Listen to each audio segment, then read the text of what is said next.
Dave Roth. I run an online magazine called Square Cylinder about visual art, and I'm here today to talk about Romare Beardon. Romare Beardon is, in my opinion, the greatest collage artist of all time, or at least I think the greatest collage artist who worked in America in the 20th century. He was, in my opinion, one of the premier chroniclers of African American life in the U.S. He was born in North Carolina in 1911, and when he was 2 years old, his family took him to Harlem, which at that time was the center of black culture in the United States.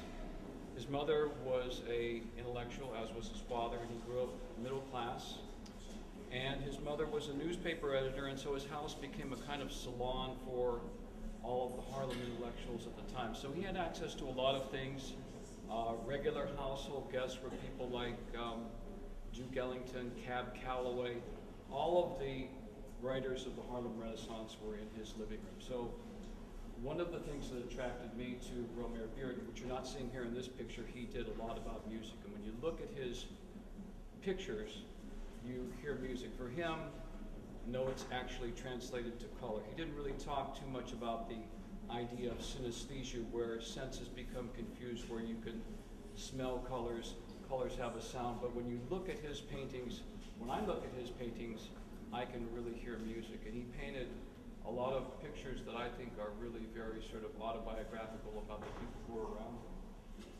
This picture here is a litho. It's a little, I think, well, it's typical of his work in some ways. The sense of color is, he was influenced by, I think, everybody who was around in that period. You can obviously see here the influence of Matisse in the way that he uses color and the flowing lines, but a lot of his work is much more hard-edged and geometric. But there's also a very African sense of color that you see. He uses a lot of complementary colors, but he also uses a lot of strange colors that really don't go together, and you see that a lot in African textiles and clothing, which is one of the things that makes his work so remarkable.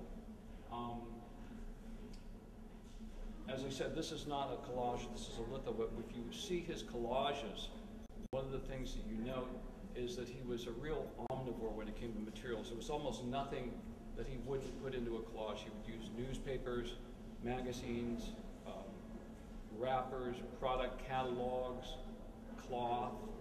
There really wasn't anything that he didn't try to incorporate. And he did it so remarkably